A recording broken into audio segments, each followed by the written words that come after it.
Let's talk about how do you enhance your goals? How do you make your goals really, really, really locked in, and how do you make them succeed? It comes down to personal growth. Well, hello there and welcome to the Direct Selling Accelerator podcast and welcome to 2025.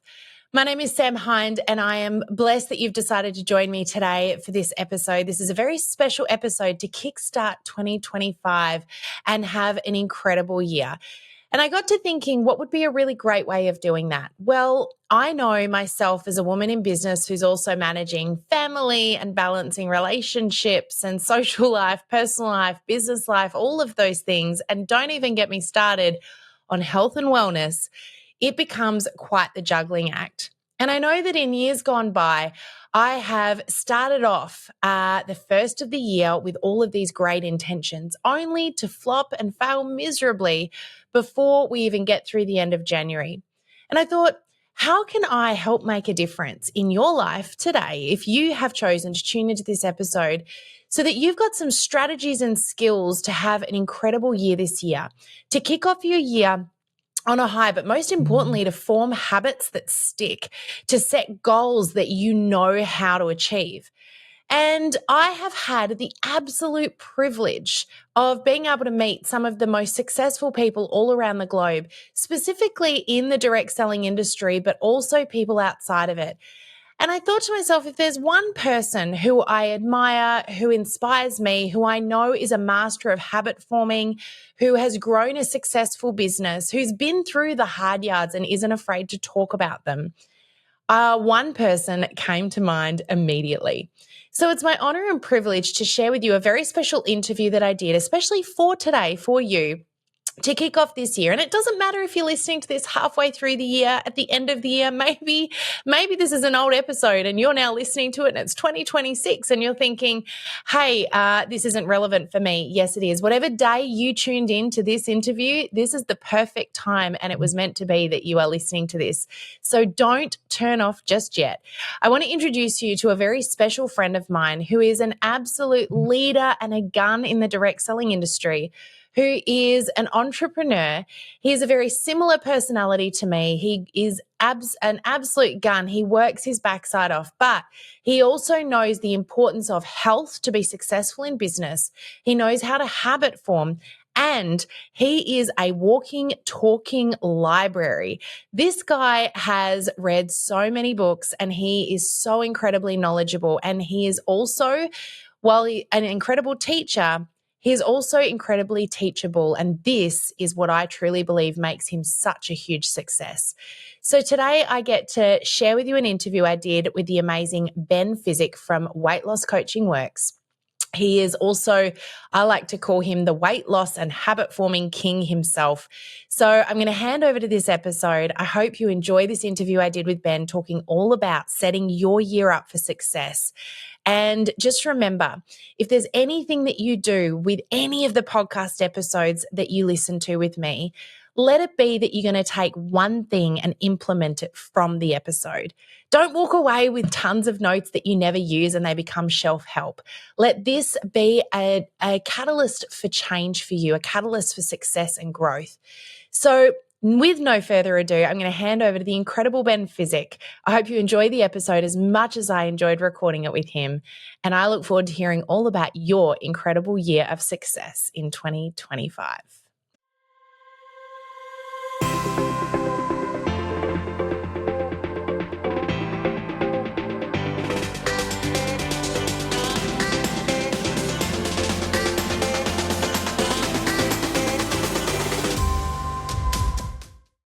Well, hello there and welcome into the Direct Selling Accelerator podcast. I am joined today by a very special friend, an incredible leader in the direct selling industry, and I have personally dubbed you Weight Loss King. Welcome on in, Ben Physick. So great to have you here. Well, where else would I want to be? I just love hanging out with you, Sam. Whenever we talk, good things happen. So let's get into it. I'm so keen to connect again.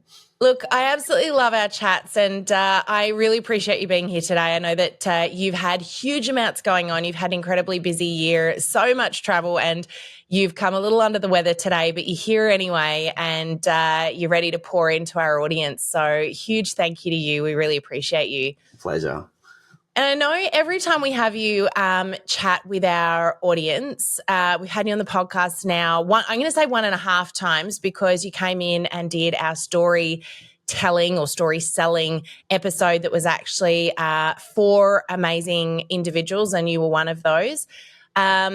You did a podcast episode with me, I'm going to say like a couple of years ago now, which was amazing, speaking about leadership and how you've grown your business.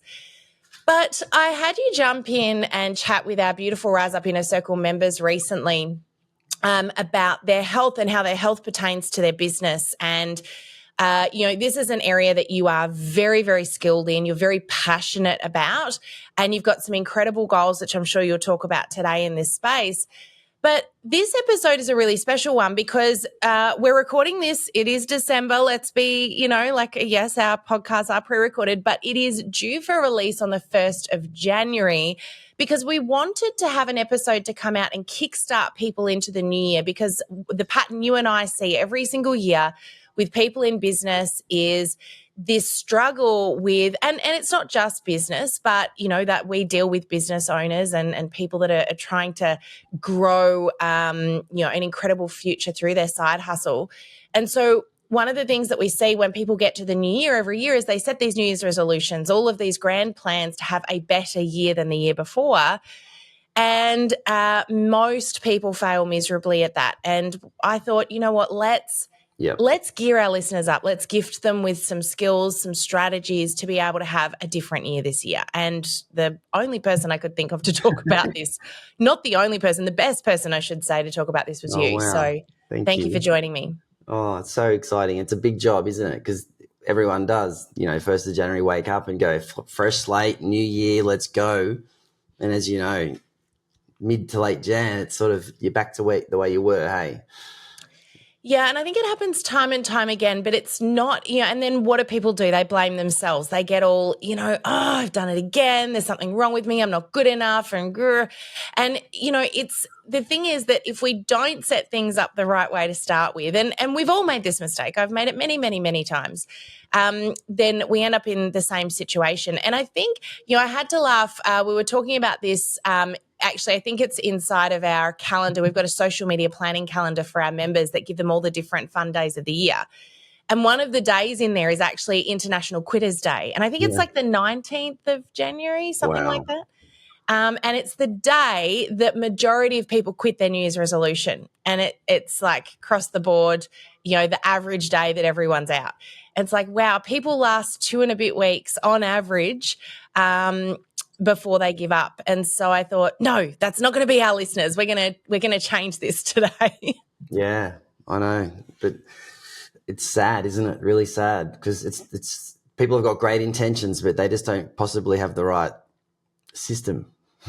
And this is the thing. Let's chat about systems in just a moment. But how about you share from your perspective, what are some of the most common mistakes you see people making when they do set those goals, come 1st of January, whether they are business goals, health goals, family goals, personal goals, bit of everything. What are the most common mistakes you see people making when it comes to setting those goals? Look, I think you've got to set the goal. I mean, there's no doubt about it, but the goals have to be written down. They've got to be in your face. If you turned my camera around, they're all over my office here on the walls, big, hairy, audacious goals like you talk about. Yeah. But I think this struck me 2 years ago, because when I heard it, I just thought, I don't know about that, because that sort of defies everything that I've ever heard about goals. But it's come out of quite a lot of books, and it's not just James Clear that says it, but he says you've got to forget about goals and focus on systems. Set a goal, put it out there, forget about it, write it down and move on. And something in your reticular or something will gravitate towards that. And if you look at it regularly, it keeps you on track. But the reason most people don't succeed, ultimately, if you ask him and all the other modern day habit forming gurus, is they haven't got their right systems in play. They need structure to their life. They've got to get their environment right. And you've got to spend a bit of time shaping that. Or as Abraham Lincoln says, giving me 6 hours to chop down a tree, and I'll spend the first 4 sharpening the axe. So getting set up for success. Yep. You know, so because you're basically, there's resistance everywhere, isn't there? And willpower runs out eventually at the 19th of January, apparently.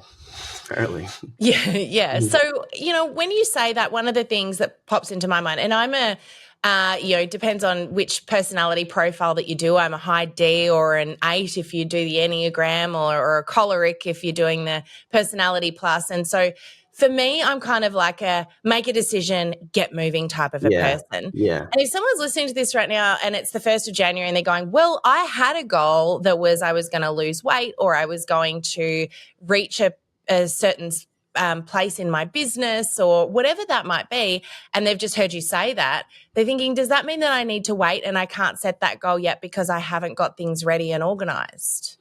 No way. I mean, why do we need to wait till the 1st of January? Of course, it's a clean slate. Yeah. And why do we need to wait till Monday, to get on board the program?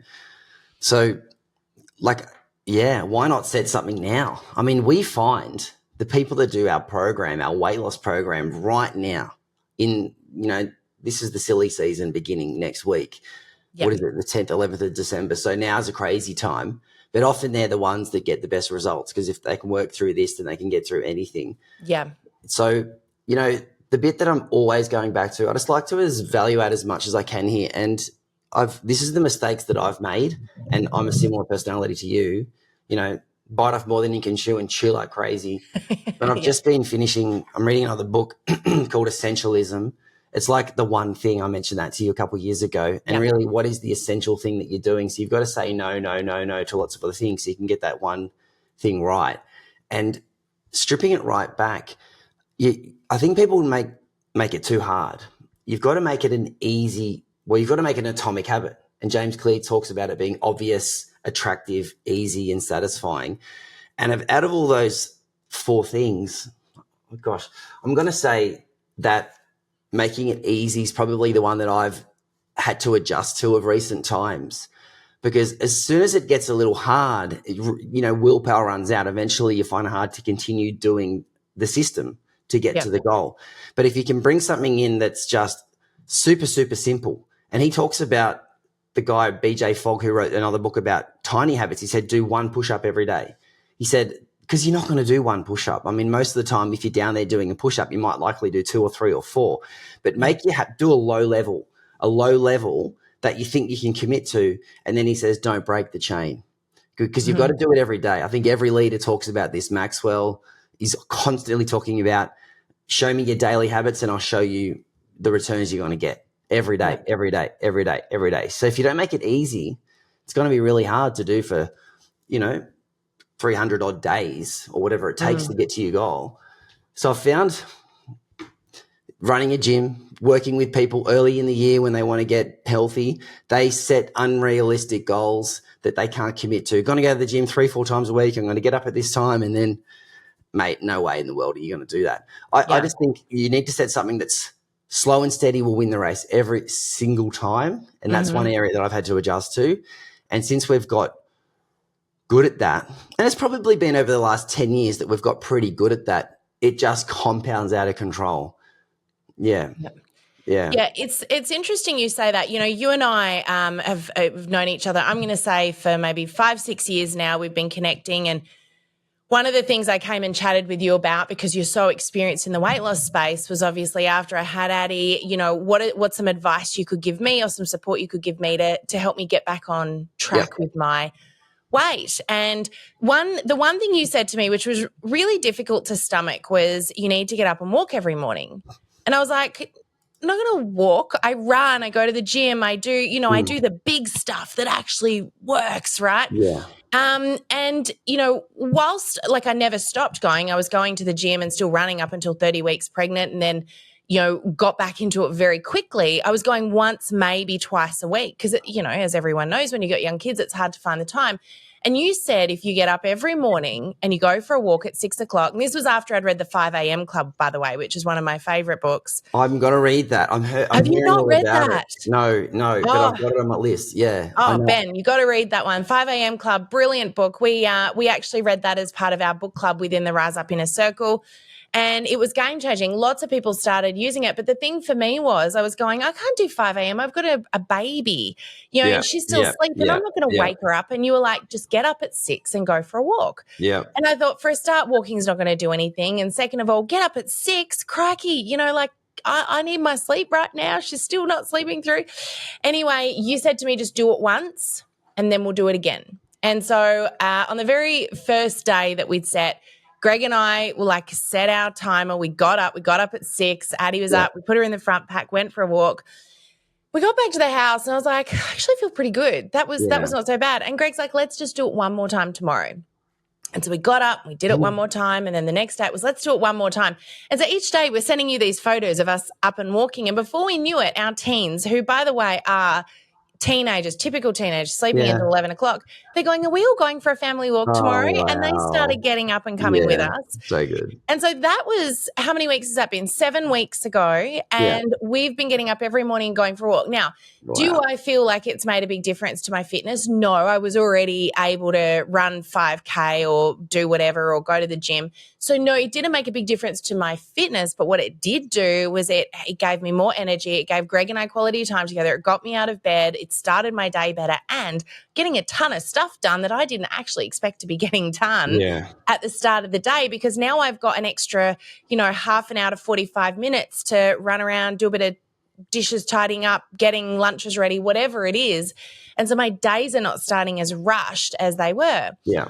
But the thing that you said was, and I love that, is really simple little baby steps, because that could then turn into perhaps down the track, maybe the 5 a.m. club. I don't want to promise anything, but who knows? It does. I've got to tell you that the amount of people that we've got to love the morning, I'm talking, I guess I exaggerate a bit as a male, but it was well over 90% of people I can guarantee you will love the morning. Oh, I'm not a morning person, whatever. And I go, oh yeah. Mate, you just don't know. I said that. I'm sure I said that to you. And the same too with some bad health habits. You just get 1 or 2 days in a row. And you make them easy. And I think I said, I don't think it was me that came up with this, but I've constantly said it. It's just, if you don't feel like going for a walk, go outside and just touch your letterbox and then put your shoes on and then go back inside. And generally once you're out there, you'll be like, you know what? I'm here now. Why don't I just go for a bit more of a walk? Try not to put a big task in front of you and you just chip away. Yeah. It really reminds me of that, and I don't even know where I heard this the first time, but we talk inside of our the group that I mentor, the 2 millimeter shift every week. Yeah, I heard Greg say that. I love that. Yeah, and so each week we talk about, the best time to plant a tree was 10 years ago, but the second best time is today. And so if you make a 2 millimeter shift, you can't get up today and move a mountain, but if you chip away at it just a tiny little bit, I don't know what that quote is. I heard it the other day and I was like, I don't know if you said it or someone else said it, but a little bit every day moves mountains. And so just chipping away. And the reason we talk about 2 millimeter shift is it's a golfing analogy. So if you think about, if you're a golfer, do you play golf? I don't, but you do? Yep. All right, so you understand that when you go to tee off, if you make the tiniest little 2 millimeter shift, whether it's the angle of the club, the grip of the club, even the type of club that you're using, and you change that trajectory at the very, very start by just 2 millimeters, where the ball lands is not 2 millimeters in difference. It's changed substantially. That's right. And so that's where it's when you set your goals, and it's not about thinking always about the big goal, which can seem sometimes, I think, really overwhelming. People go, oh, I'm going to lose 30 kilos, or I'm going to achieve this big goal in the business. And if that's what you're focused on, then it can seem really overwhelming, right? But if we focus on what's the little tiny 2 millimeter shift I can make now, and then every day, that compound effect is what gets us there, right? Yeah, but it's one of the greatest books I've ever read. And I go back and read it every year just to remind me of that principle, the compound effect. I think it's Yeah. been 10 years. I always Oh, reference it. it just happened to have that one sitting right there. Yeah.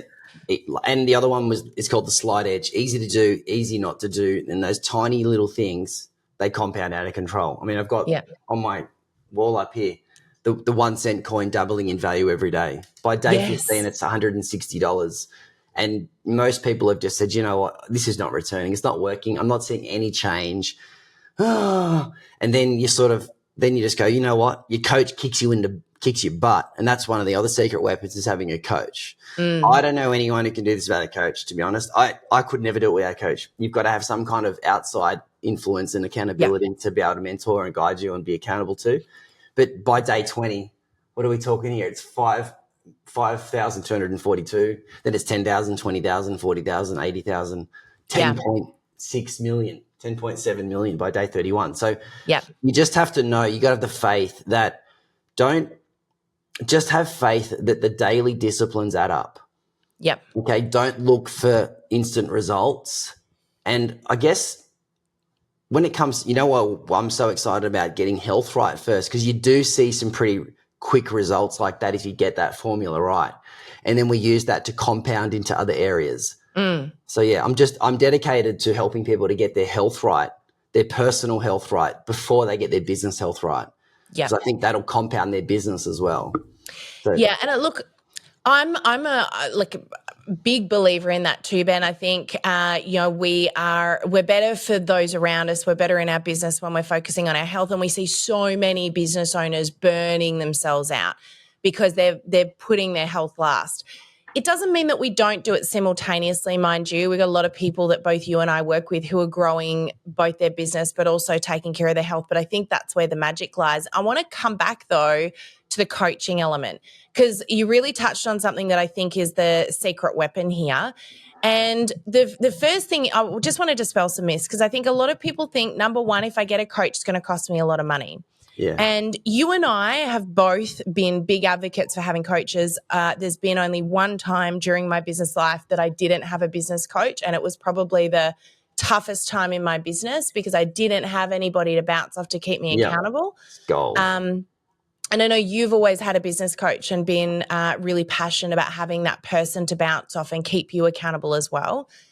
But a coach, while you and I might pay money to have a coach, doesn't need to be somebody that is expensive. It needs to be somebody that you respect that's going to check in with you. And another way of looking at it would be an accountability partner, right? Yeah. You just got to be intentional about it. I mean, at the end of James Clear's book and at the end of his sessions where he speaks, he says, I want you to get your phone out right now and text message someone or call someone and say, hey, would you be open or interested to being my accountability partner? And in that environment where you're turning up to an event and it's kind of just you, I mean, it's a bit of a long shot to be able to get the people to do that and to find someone. So my advice would be you got to be part of a community as well. You've got to be part of a group of like-minded people where others are looking for that as well. And you'll find it super easy, but you've just got to be dedicated to getting that accountability slot.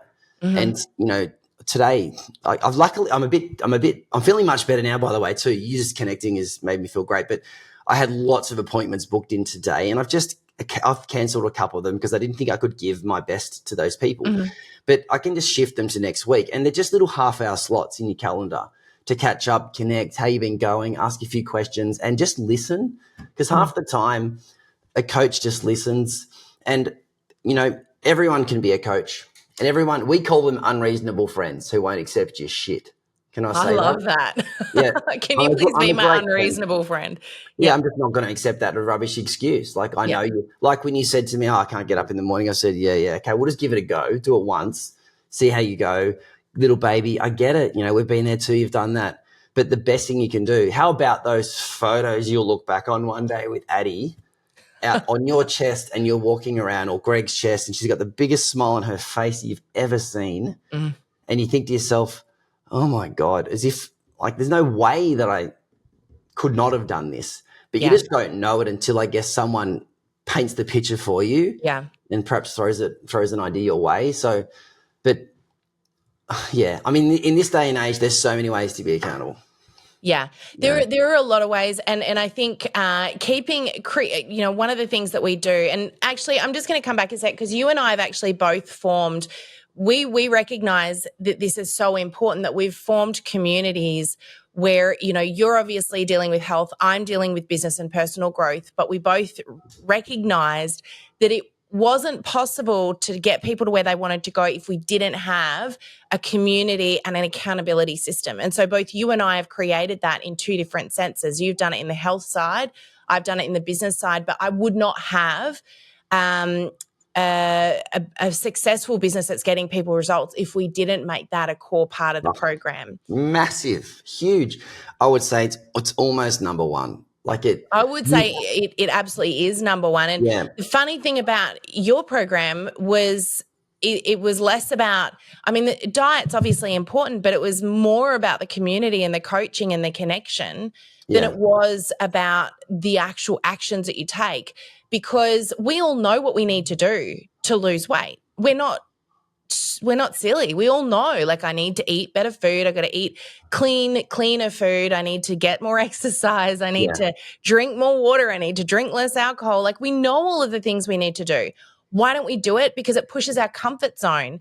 And we are going to want, especially when things get tough, and they get tough from time to time, we're going to want to revert back to what we're comfortable with and what makes us feel good in the moment, that quick fix, short-term gain, long-term pain solution.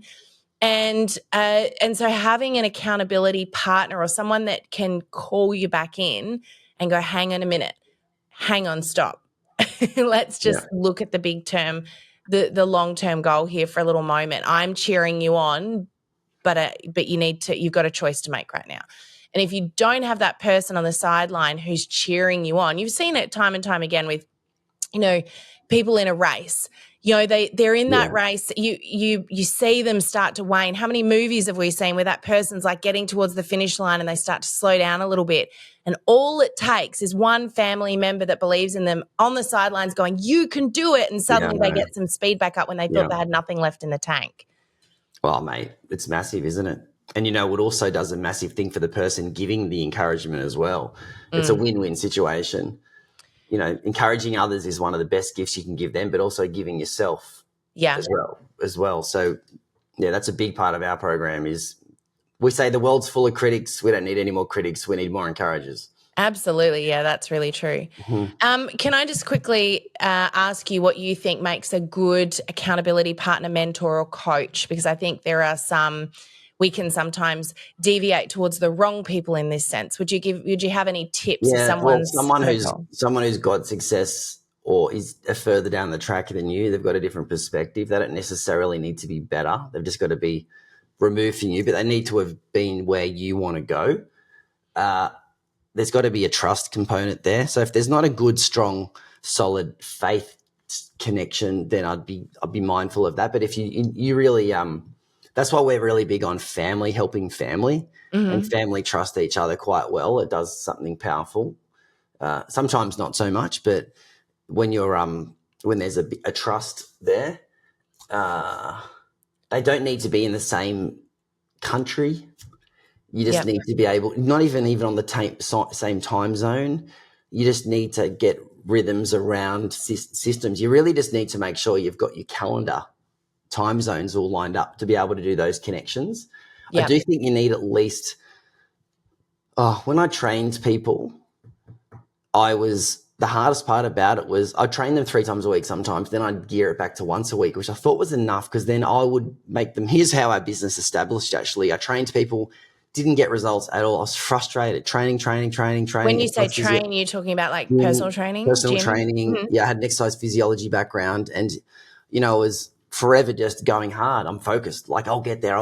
We'll push. And then I just, stumbled across some leaders, some mentors, and they said, have a look at this. And what about, just some ideas around health and accountability and basic habits. And so we were able to get connected every single day with people through technology rather than having to catch up with them once a week for a coffee or for a training session where they'd bring in their journal, for example. So the technology today makes it daily. It's got to be daily. I don't think you can do it on a non-daily basis. I think you need to be committed to that process. What are some other tips? Can I ask you a quick question about family for a sec? Because you actually said something I didn't expect you to say, which is that family is a really good place to go to get a coach or someone to keep you accountable.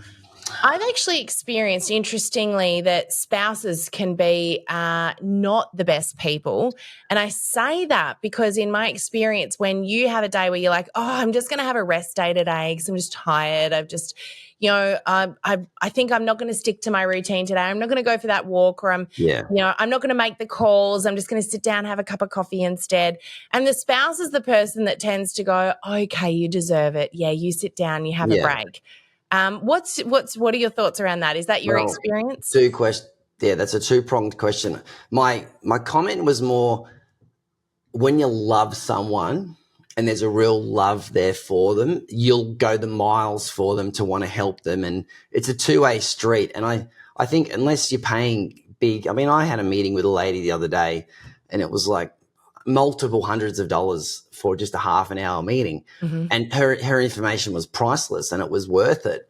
But I don't think that's going to be something that you could do on an ongoing basis. So we make sure that it's free, all right, along the way. But so that's why I kind of feel like if there's a good, strong, solid, extended family connection, it kind of does work. But when it comes to who lives in the home, yeah, they're not your coach. And they're definitely not your accountability partner. They're your spouse. They should love you unconditionally no matter what. They shouldn't be giving you, in my opinion, too much advice on where you should be going. They just got to be your best encourager. Yeah. And men want respect, women want love. Just give copious amounts of it. And so having a coach who's your partner, yeah, no way. Wouldn't be ever a chance of that. I mean, that ends in tears most of the time, I think. Yeah.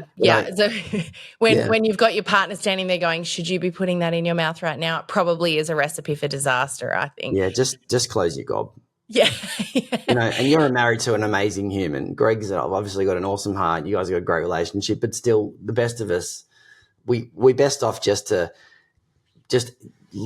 be unconditionally loving in all areas and don't resent and don't, I guess that takes time, to get that right, because but one of the biggest secret weapons for getting your environment right is getting the home healthy as well.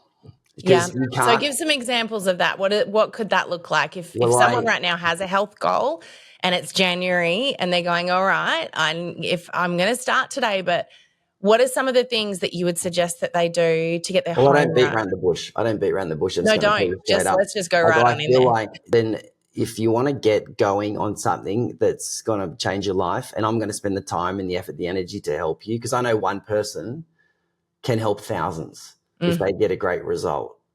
Like I'm not going to mention names, but I know there's people I connect with and I go, within about an hour, I go, teachable, got a great result. And I know they're going to help a lot of people. And I always, always, always make sure the home is on the same page. Mm-hmm. So they may not necessarily need to be doing what you're doing. They should, because it ain't about weight loss. It's all about just getting healthy habits. So who doesn't want to be healthy? But if they're not on board, it makes it really hard, hard. I say it's about 3. I think I worked it out as an analytical once. I worked out it was 3.2 times harder if your partner wasn't on the same page going about the process with you, or the person who sleeps in the same bed. So if your partner was in like a FIFO sort of situation, they're traveling, then it's okay sometimes because you're not with them all the time. They're not they don't influence you as much, but it is the biggest killer. The weekend will always be your weekend. If you you get to Friday night, and if the family is not on the same page, that's when I found when we were pregnant. I say we, but we're both pregnant really, because Janie's like, all right, the floodgates are open here, and I'm like, well, I've got to be a supportive husband. And it's very hard. But as we were coming out of, here's my story though, as we were coming into our last daughter, we have 3 boys and Lucy. We have a 12-year-old and Lucy's 4, and just about 12 weeks before Lucy was born, it was the middle of COVID. It was the 27th of July. And I just made a decision. I was a wake up moment. I just looked in the mirror. It was I was probably drinking too much in COVID times. I was doing some unhealthy things. And then just got to the point where I was sick and tired of being sick and tired. They talk about that dog sitting on a nail. And why doesn't the dog get off the nail? Well, he's yelping, but it doesn't hurt enough. It started hurting. So I just made the decision to just get really committed to my rhythmic daily habits. And I haven't stopped since that day. That's been 37 and a half cycles of almost 38 now. And so the reason was because I just wanted to be a really awesome example to Lucy. We knew we were having a daughter. The first three we didn't know. Well, a little girl, and I'm just going to be the best dad I can possibly be on a health example. And so you've got to find one reason. Yeah. Only one. Just got to be a strong one though. It's got to be an emotional, strong reason that makes you cry. That makes the hair on the back of your neck stand up. And you know when it's a real goal. I wrote this down. You said this the other day, and it's up on my wall here, and I love it. I already told 3 people. What's keeping you up at night and what's getting you up in the morning? Yeah. All right? Yeah. What's keeping you up thinking about and what's getting you out of bed? Like, what is that? And that's what your goal. So write it down and then develop a system around how you're going to get there, and think about it. If you haven't got your health right, you're not going to be able to work on all cylinders. You're not going to be able to work like cognitively as efficiently as you possibly can if you haven't really given yourself your best. Yeah. So you bring up something really important there, which is having a really strong why. And this is something that I talk about with our members when it comes to goal setting is before you work out how you're going to do it. And I love our mutual friend Keith Abraham says, when the why becomes clear, the how becomes easy. Yeah. But one of the things that I talk to them about is getting really clear on that why well before you even think about the how. Because we all know we'll fight till the death when something's important, right? So find the important reason. And I like what you said. It's so important. We do 7 asks. So it's got to tap into your heart space and you will get emotional. If you haven't got emotional yet, you haven't got the real why. Yeah. And so, I was actually chatting with a Tupperware consultant the other day. I don't know if you're aware, but Tupperware very sadly wrapped up in Australia recently. And this particular person is in our memberships, and she was thinking that maybe she needed to leave the direct selling industry because the company she was with was folding. And I asked her the question, like, why do you do what you do? And she said, I just, I love containers. It's the Tupperware, it's the containers. I said, yes, but what do you love about it? And she said, well, I love organizing pantries. I said, why? Why do you love organizing pantries? And she said, because it just gives, I could see a smile come on somebody's face, and I can see just a sense of organization. And she said, I love that feeling of organization. I said, why? And she said, because the world is chaotic and it gives people a less chaotic place to live. And I said, why is that important? She said, because everyone deserves to feel safe and organized and calm in their own home. And we got to a point in that, and you can see where the questioning goes from, I just like containers, to people feeling safe and less chaotic in their own home. Yeah, and there was a moment where I saw her suddenly go, oh, and the emotion started to come out, and she realized she was making a difference in women's lives when they felt no safety anywhere else. And she was giving them a sense of organization and safety in one of their most important environments, which is the kitchen, which their entire world surrounds. And so once she worked that out, she went, okay, I can help people achieve that in different ways. I don't need a container to define what I do. Yeah. I've still got a mission and a journey here, and I can do that with lots of different companies. And so we started thinking about what are some different ways she could give people that same sense of safety and organization in their sacred environments. And so we got chatting about it. But you talk about that why. I think that why is so important. And lots of us think we know what it is, but we haven't done that questioning process, right? And really stopped and gone, why is this important to me? Yeah, I know. I mean, mission. It's what's your mission? What's your purpose? I was so lucky to spend some time with John Maxwell 2 years ago, right this weekend, 2 years ago. And it's so clear what his mission is. His mission is to bring more people to Christ. And, he's got a big following, but not as big as what it could be. And he does that through transforming people's lives. And he travels and he goes to those countries and spends so much of his time there. He's an unbelievable human. But you can just tell by looking at someone when they've got a mission. Yeah. And, it doesn't have to be a world-changing mission. Just might be just, just to bring less chaos to people's lives, to make Yeah. a difference in one person's life. Like, yeah. And, the line that John Maxwell threw to me that just changed my life, and I think about it all the time, is he said, once you've tasted significance, success will never satisfy you ever again. So you could be so successful in any field, but you're not necessarily significant. So I think unless your purpose and mission is driving significance, then it's probably going to be just a fad, and you'll probably just jump to something else. Yeah. But there's a really cool line in our one of our audios, and the line is, "A man with a dream will not be denied." And it should be a man or a woman, but it's an old school one. Mm-hmm. If it's a dream and you think about it every day, if it's like a little spasm that you get every single week, no, you only have one or two dreams in your life, and this is something that you must achieve.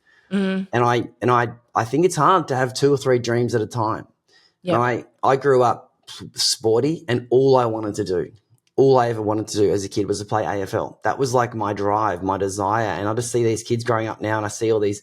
I know I'm going to get back into that space, and I see, in particularly Western Sydney, there's just so many great kids coming through the ranks, and I just see them get left behind. And I feel like that's going to give significance to me. Yeah. Once we've done our goals in this space, I'm going to go back there. But I feel like you've just got to pick one.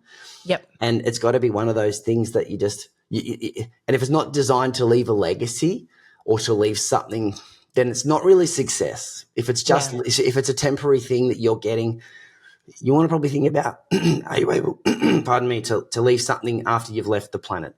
Yeah. So that's why you got to dig a bit deep with this. Yeah. I think this is, who knew we were going to go there? But, we talk a lot about the wheel of life, the 10 areas that we need to focus on. And if you put a lot of people put all their focus into finance and business, and they're like, when these things are right, then I'm going to do this. When I get to here in the business, then I'm going to go on that holiday. When I get here, then I'm going to spend more time with my family. When I get here, then I'm going to hire that personal trainer and get on top of my health. And there's always this situation where all of the other important areas that are important, such as your relationship, your, the fun and play side of you, that's a very real part of us. The legacy that you speak about, our personal growth and learning, all of these things have got an important part to play. And the question is, are we sacrificing the balancing act for a goal? And this is where we get, within the group that I mentor, we spend time every 3 months reassessing that wheel, looking at those areas and saying, which of these areas need my attention now? Because we know that the goals that we've set are not going to be achievable if we're strangling them. So, for example, as you said before, if we've got a business goal that we want to achieve and we're not taking care of our health, we're actually making it harder to achieve that goal in our business. Yeah. We might be doing when I earn this income, then I'm going to go on that. The amount of people that say to me, I can't afford right now. I need to earn more money in the business before I can go on to a health kick because I need to buy the supplements or I need to pay for coaching or whatever it is that they want to do or get a personal trainer. The thing is, you can't afford not to, because you're never going to get there if you're not prioritizing the health. So what can you do right now in that area to feed it? Because it will, rising tide floats all ships, right? It's going to bring up all of the other areas. And one of the things we say to people when they say they want to get healthy, we say it's got to be a 10. It's a priority. It's got to be your number one priority. Like in reality, there's other things that are more important. But in terms of your daily priority right now, you've got to put this right at the top, because it won't work otherwise. It can't be, It's got to be a 10 up front. Yep. And if you're not a 10, here's a good thing to do. Most people today can go and get on scales that have got a body age on them, or go get some blood tests done, or go just take off your shirt and take a photo and stand in front of them, or go and eat food sitting in front of a mirror naked or something like that. I mean, and just have a reality check of where you're at instead of hiding it all the time. And I'm not even joking. Like, you need to, sometimes people say, I say, why are you here today? And you go, well, I saw a photo of myself at an event, and, but like, don't you see yourself every single day in the mirror?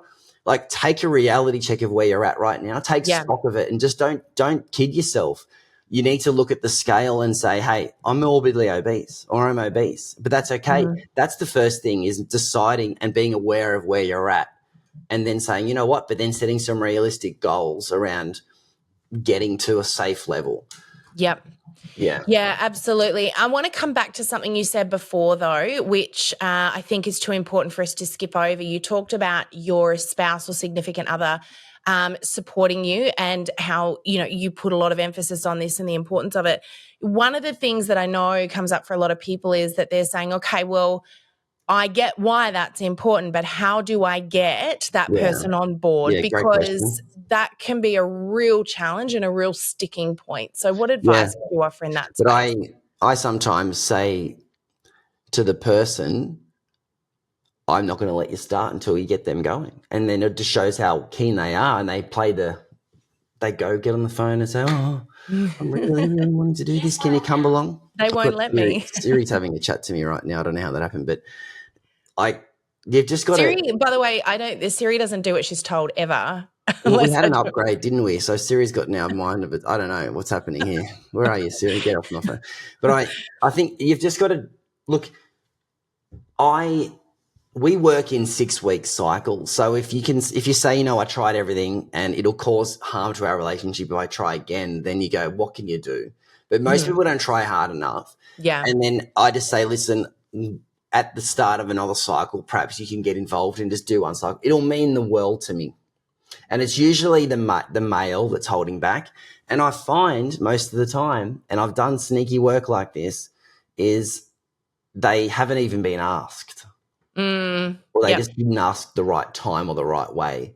And most men are willing they're the easiest ones, but they won't be vulnerable to pop their hand up. Yeah. And I just think you need to think about what's the worst thing that can happen. Mm-hmm. They might die and you might not be able to get back.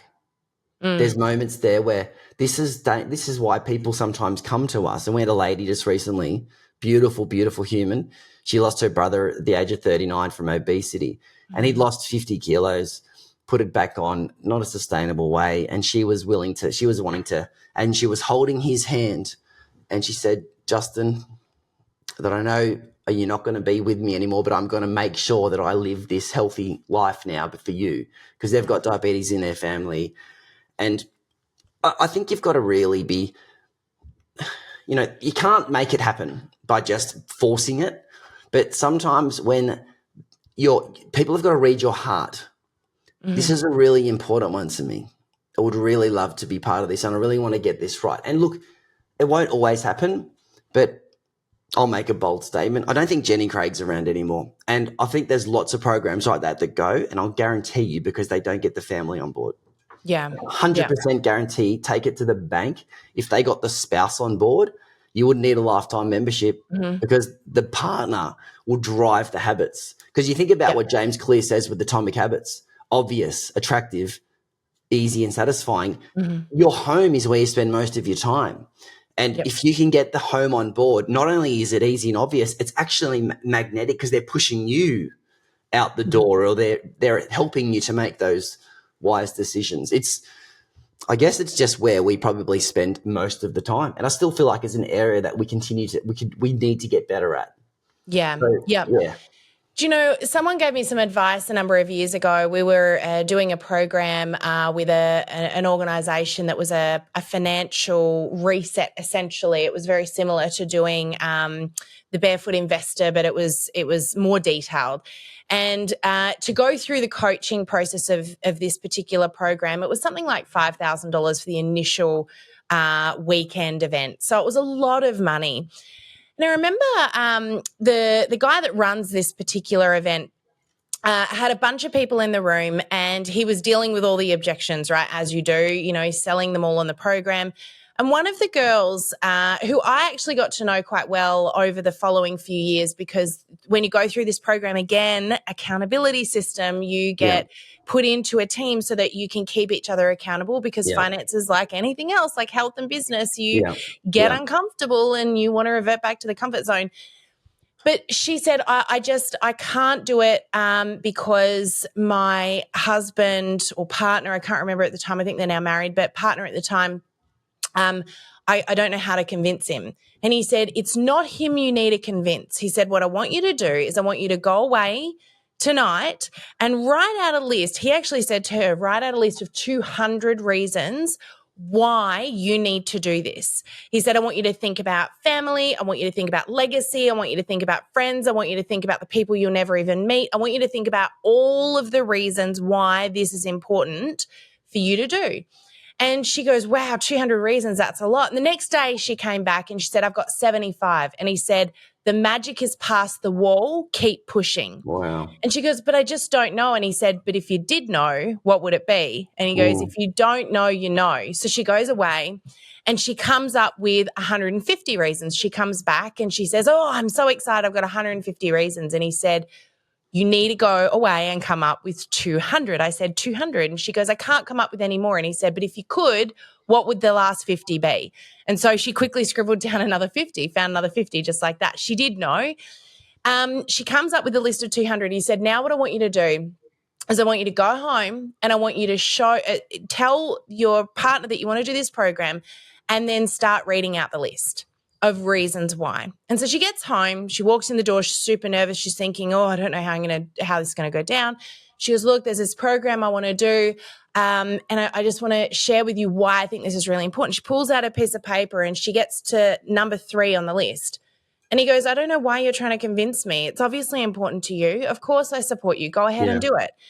And she goes, I don't know what happened. How did that happen? And he said, because you were the person that needed the convincing. And once your partner could see that you were convinced, they were sold out for it too because they love you and they care about you. And so, whenever we've got someone within our programs who is, they might be questioning our program, but it's usually they're questioning their goal. We get them to do the same thing. And I'm not as mean as Mitch was, and I get them to do, maybe 50 reasons or 100 reasons. But the whole idea is convince yourself. And usually people can read that they can smell it when you're not convinced. They can tell that you're not sure about it. And anyone that goes in, as you know, into a selling situation where you're trying to sell anybody, if you are the one uncertain, they'll read that uncertainty straight away. Yeah, Mol. Yeah, totally. That's great. Love it. And that's exactly right because they haven't asked them with conviction.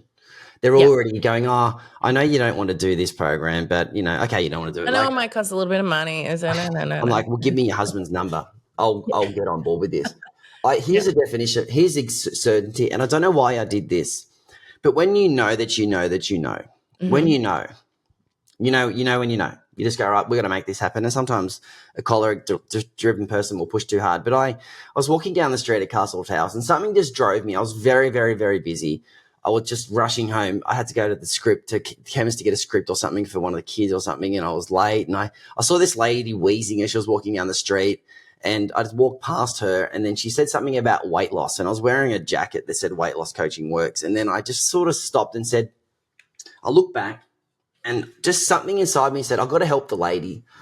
I've got to help her. I said, hey, I'm Ben. What's your name? And she wouldn't talk. She wouldn't say anything. And then her husband was sort of just guiding her, holding her, just being so delicate. And it was a long story.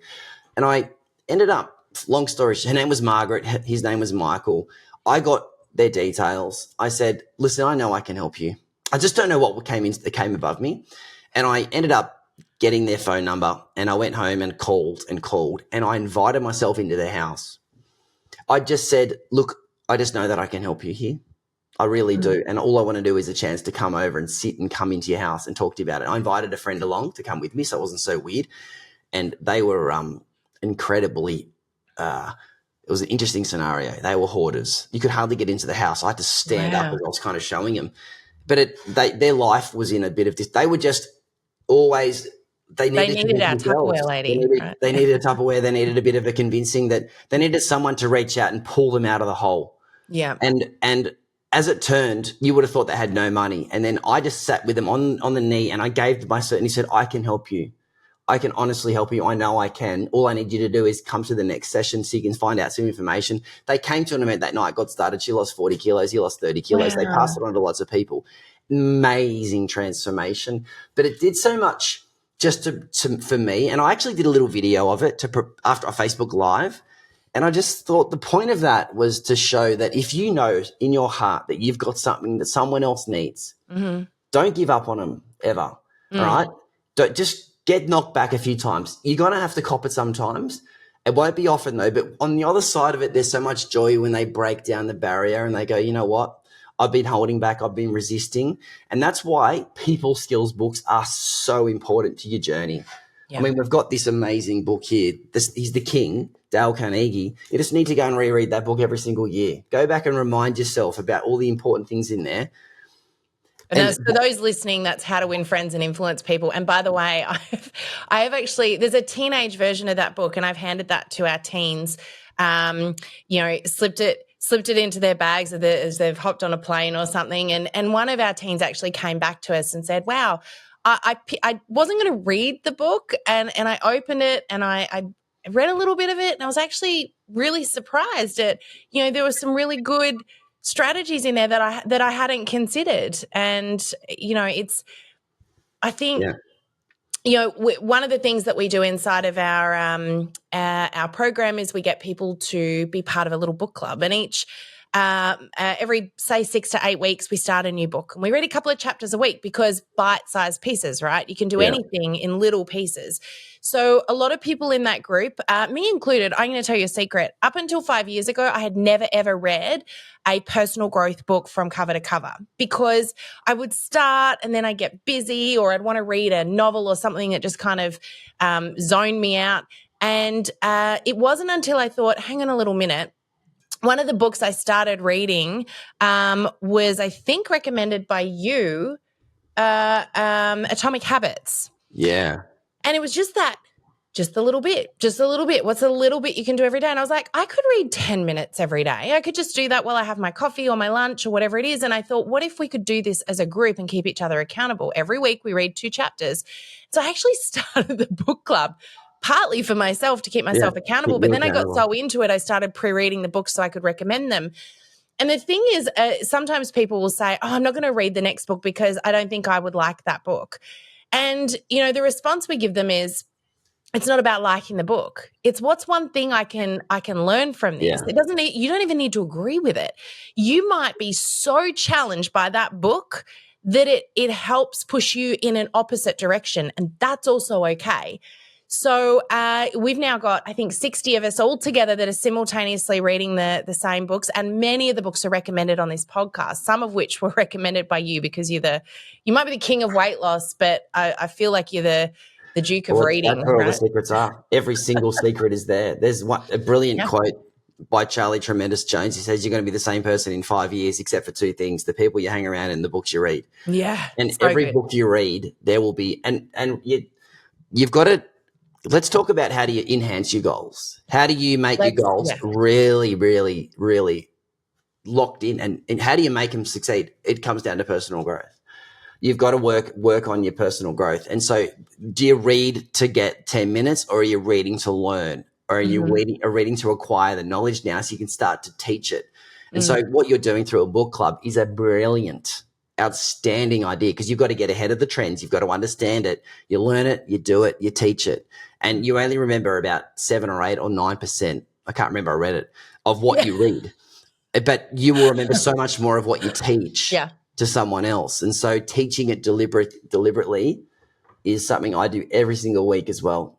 Every Friday, I just go about it. I do a little Facebook video or a little live on a book, and it's for me. And I learn so much from it. But books, I'm telling you, if you're not quite where you need to be, give you the heads up, newsflash, personal growth. Yeah. Look in the mirror. You got to be the example. Yep. Obviously, you might have some values issues, but more than likely, it's that you just haven't got the leadership ability just yet to be able to lead a group of people to where you want to go. And that takes longer than you think. Same with goals. You overestimate the short term and underestimate the long term. Yeah. So just get consistent with some kind of a read. I think read 12 books a year is a great goal. 1 book a month. Yep. I read 50 a few years ago and I regretted it I didn't regret it, but I got 50 great books that I might want to read again. I've read a lot of those books again. Yeah, you don't necessarily absorb it when you're racing to read. I'm reading them every 6 weeks. I read 2 books every 6 weeks now. I'm kind of just going between like a basic habit forming health book and then a leadership book. I'm sort of just working between the two. Yeah. One of the tips I can give in that space too is someone, I don't even remember who said this, but what you teach, you keep. It was one of the reasons I started teaching social media, would you believe? Because I was like, I Yeah. need this to be instilled so I can be the best I can possibly be. So if I start teaching it as quickly as I learn it, Yeah. I'm going to reinforce it. And so, again, I love what you just said about doing a little live. Read a little bit this week, a chapter, 2 chapters, and then share your takeaway from that. But the reason I started the book club, honestly, was for that accountability part. It was like, okay, well, if I've got other people doing this with me now, I've got to do it, right? So, I think let's just kind of recap on these, because we you and I, as always, could talk for hours and hours here. But we're talking about, it's the 1st of January. We're talking about setting those New Year's resolutions, setting those goals so that they are absolutely, you're going to come out to January 1st next year going, what am I doing next? Like, I smashed that goal out of the park. What am I doing next? So a couple of things to recap on. We talked about setting the right goal. And having a really good, solid reason why, right? So getting emotional about it, knowing why you're doing it. We talked about having a coach or accountability partner, a community of people that you're checking in with frequently, that you respect, that can call you to account. Yeah. Yep. What other tips have you got in there for people? It's a no-brainer. To this one is, I've put all my goal setting stuff down to Keith, and you just go straight to his website if people are okay with. He's got so many great free resources on his website, short-term, long-term, medium-term goals. Mm-hmm. He's always working on something great. But just start with that. Just start writing it out and just get a bit of a game plan, but make it easy. Make your We'll put Keith Abraham's link as well in the show notes if people want to check out his website. He's been on the podcast a few times. Yep. One of the best in the world, really, at goal setting. But you want to get some quick wins. So I feel like and that's why I just so direct towards health, because it's really easy to get a quick win. Hey, you're going to lose 5-10 kilos quickly. You feel great. Buy yourself a nice little reward, and then set another one. And I find that getting your health goals teaches you how to do goal setting. Then you can apply them to life, to business, to social, to big things. And I've not achieved anywhere near of my big goals yet, because I've written some crackers down, some goals that you think were just completely stupid. But I'm accountable to them because I put them out there. I've made big statements about them. It's been 15 or 16 years since I've been talking about some of these goals. They're done in my head already, Sam, because I'm already seeing it. It's like the Walt Disney thing. He died before it. Nobody already saw it. He saw it. But I think you need to get quick wins along the way. You need to get lots of nice little wins of mini goals that you can tick off. Yep. And because there's the Vince Lombardi quote that he says, winning is a habit and so is losing. But you want to make winning and getting your goals a habit. So when there becomes a goal that some goals you just got to get. Yep. All right. You got to give it everything. And what the thing that I learned the most in COVID was that book, The One Thing. And I'm applying so many things to that right now, but every day, well, not every day, but I'm taking a break this Sunday for 4 weeks, but for 48 weeks of the year, there is one thing that I will get done every day. I will make sure I get it done, but it's got to be atomic. And that's a nice little win for me. And I track it. You need to have a tracking system to show the trend of how many times you've done something. So it could start with, hey, I'm going to get 10,000 steps every day for 42 days in a row. Yep. Or I'm going to read 10 pages of a book every day. And I'm telling you, after 42 days, that won't be enough to change you, but the habit's starting to develop. Keith says it's 63 days. So you want to keep on tracking it, tracking.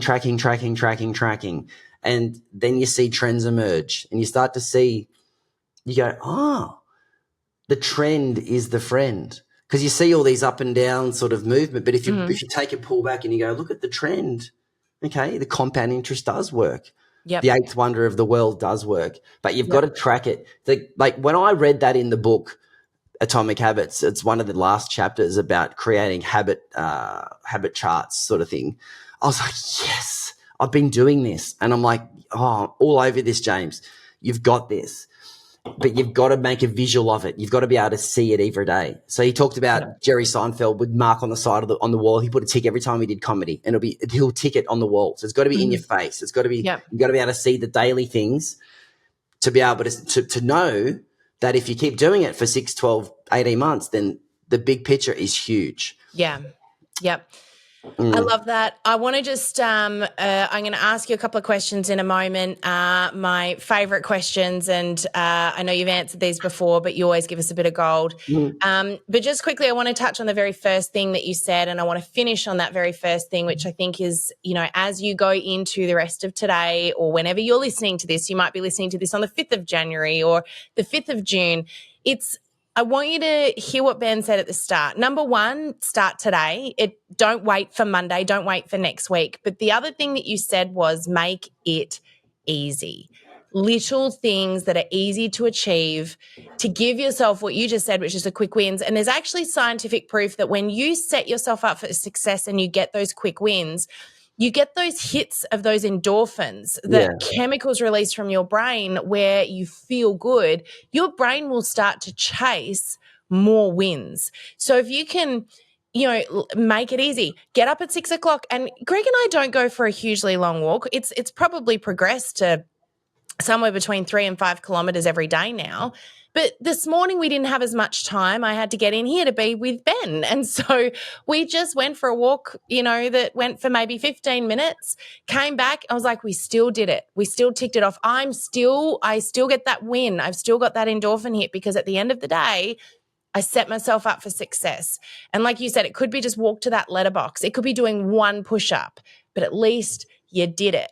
So make it really easy and start today. Don't wait for next week. Don't wait for next month. Yes. Start today. So good, so good. And I've been doing one chin-up at least every day for the entire year because I started on the 1st of January on the Gold Coast. I walked past the chin-up bar and I just was reading about that and I thought, I'll just do one chin-up.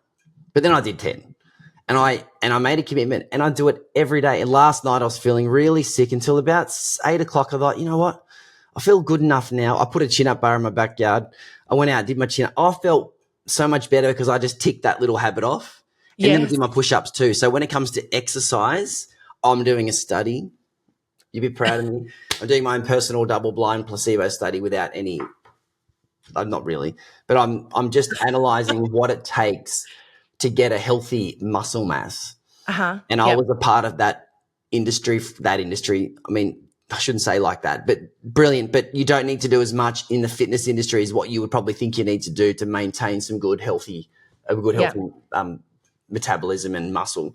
Is just do something little every day, but make it easy. Make it achievable. Don't break the chain. Never miss. And then I've just been doing push-ups and chin-ups every day in a plank, which takes me 3 or 4 minutes. I own a gym. I have so much great equipment out here right now. And, I used to do that all the time and I kind of feel like I'm actually in better shape than I was and not having ever pushed a chest press or anything like that for now about 3.5 years. And I'll guarantee you if you get consistent with that basic stuff and every once in a while make it hard, but you got to do the miles. Janie learnt this when she was training for the half marathon. She said her coach, she downloaded this app, which was great, cost a lot of money, but she got a coach to come in and give her guidance on it. And he said, you just need to get miles in the legs, miles in the legs, miles in the legs. You weren't necessarily doing lots of high level training days. You actually had to slow down and get her cadence right. She had this bad running style. She worked on it. Now she's smashing them out. But it had to be easy.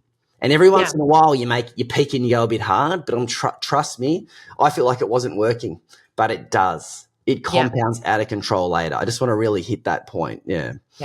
I love what you just said. I've always wanted to do a chin up, right? Or chin ups.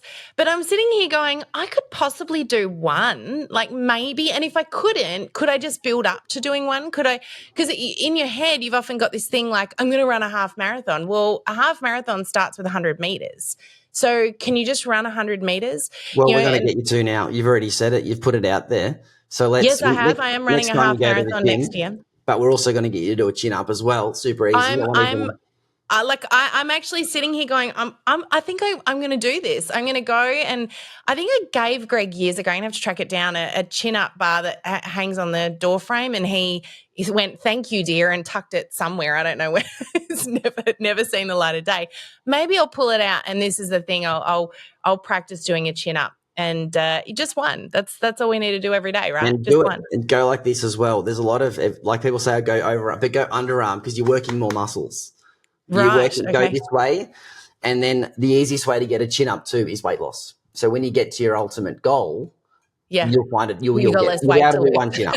But go to the gym and do a lat pull down and see what's the most lat pull down you can pull, and then work out how much you need to weigh. So go and put it in 55, 60, 65, see if you can do one. Then once you get to that weight, you'll realize you should be able to do a chin up.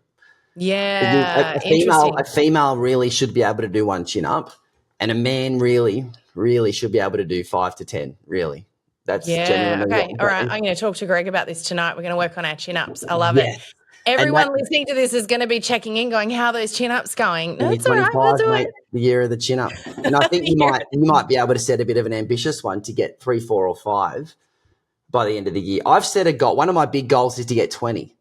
And I've been nowhere near it. But it's 12 or 13 or 14. And then I've just been doing every day. And I was really sick yesterday. I really wasn't feeling great. I told you that. Yeah. Sorry, the day before I wasn't feeling well as well. And I thought, I'll push myself a bit harder today. I got to 18 and I felt like I probably could have done 19 if I had have really pushed hard. There's no doubt I'll pump out 20 I'm at my perfect weight. And it's because of the compound of everything. It all adds up. Yeah. They all add up. You got to keep putting pennies in the bank. Yeah. Do you know, interesting thing you say, and we, of course, really need to wrap up. I know we just said, could keep going. But we've actually got to give an iPad away in a moment. So I do need to go and give this iPad away. Yes, we do crazy things like that. You give some awesome prizes. We My God. love giving away prizes. But we've got to give the you do. iPad away for the Christmas challenge in just a moment. But what I did want to say there is on that, you know, when I do wake up and I feel really ordinary, or I feel like I might be getting a bug, or I got a bit of a sore throat, or I'm a bit funky, and the last thing I want to do is get out and go for a run or go for a walk. What I've actually found is if I get out and I go for a run, or I go to the gym, or I do something to sweat a little bit and actually push my body, it's almost like it kickstarts my immune system. And more often than not, I'll fight the bug, whatever it is that's going on, and feel, like you just said, 100 times better after having done it. But it's almost like if I sit down and stew in my own juices, it just gets worse. Well, like in the Top Gun movie, when was it Goose or Maverick said, "You told me not to think." Remember that line? He said, "Don't think. Thinking causes the problem. Being mechanical with it. Just go. The next thing is this. Yeah. Don't think about it. Just go do it. Just go do it. Yeah, that's right. It's the 5-second rule by Mel Robbins. Same thing. Just go. Just do it. Make the decision and go. And so I think that's a good way to leave off here is just do it. Don't think. Use the 5-second rule. Make a decision and get started right now. So with all of that being said, Ben, really, really quickly, I want to know, what's your favorite quote of the moment? You said about 50 this episode. Well, I do have a few, don't I? You do. I love it. I did say that John Maxwell one. I mean, I've probably said this before, but I really genuinely have to go back to this. It's the truth. People don't care how much you know until they know how much you care. Yep. So and good. Really care, genuine care, not this fake care, authentic, genuine care. I mean, and that just works beautifully well. Such a win-win. Yeah, so good. And last but not least, your favorite book of the moment. I say of the moment because, again, you're like you're like a living library. Well, I got to this one. This was the book of 2022.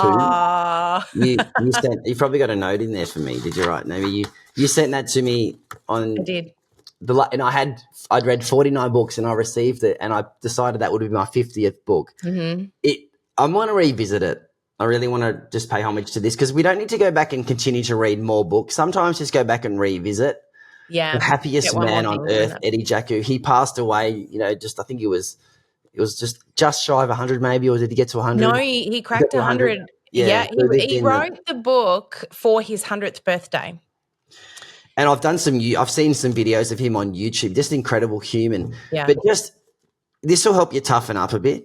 You'll just realize that you're probably a little bit of you just got to Grow a set, as some Finish of my that friends would sentence. say, and just realise that it's a little bit hard. It used to be a bit harder back in the day. You know, we feel like we're doing it tough for kids today because the internet went out. Yeah. Or they lost their Robux points or something. I'm like, dude, what about you go back and live in a Holocaust? Like that'll really, and then The Happiness Advantage is another great book. They talk about, I will be happy when I'm successful, but no, you will be happy, then you get successful. Try to think about it that way. So just don't sweat the small stuff and be happy. Yeah. Yep. That is by far one of my favorite books as well. I did send that to you. Actually, I've got that next to me as well. I'm staring that. I sent that to you after you were a guest on the podcast the last time. And I remember getting a voice note from you saying, I loved it so much. I've paid that one forward to a bunch of other people. And we just finished reading that one as part of our book club. And everyone in there, they all jumped ahead. They're only meant to read 2 chapters a week, and most of them finished it in the first week. They loved it so much. So it is a brilliant book. But Ben, thank you again so much. I just want to do one quick call out. If there are some people right now who are thinking, you know what, like I really love Ben, I resonate with what he says, and I want to learn a little bit more about your business, Weight Loss Coaching Works, and how I can get the coaching and support within your community to get healthy and lose some weight. How can they find you? So we don't have a website. I've kind of joked about that, and I think it's time to get one. But we kind of like people to have to find someone or something. So we have a Facebook page. You can go to that. It's WLCW. Just search WLCW and you'll see it. But you can message through on there. But if you know someone that's done it, that's the key. See, so you get that accountability, and that person goes, "Oh, really?" And then they kind of be your accountability buddy through it. That's kind of how the process works. So you'd reach out typically to them. But if you don't know anybody and you're super keen, then if you're a 10, you got to be a 10. Hey, we spoke to someone last night at 11. I responded to her at about 11:30. I think she was in Queensland time. But the fact she responded then and then said she'd listened to the content already, it tells me everything. They're a 10 out of 10. So we'll do a little follow-up, send them some more information. And we sort of play a bit hard to get there because we don't want to help. We don't do mass media. We're not looking for lots of people. Yeah, you want people that are keen and ready to roll. Yep, I love it. Super ready. And so if you are super ready and it's something you think about every morning and every night, then don't just stop thinking about it. Get into action and go for it. Yeah. Well, we'll put a link as well in the show notes so that you can find these guys. But, again, don't reach out. If this is about getting that coaching and the support, so don't reach out unless you're like, I'm ready to find out more and I'm ready to take action. But if that's you and you're like, that's it, line in the sand, it's time, then get in touch with these guys. They're amazing. And I actually want you to share one last thing just before we finish, Ben. What's your mission? Because it's very special. I love hearing this every time. Tell us about your mission and your legacy. We're just tweaking it a little bit now, the words. I think it's really important to get that right. And we're creating a healthy world, one person at a time, one day at a time, one step at a time, one solution at a time.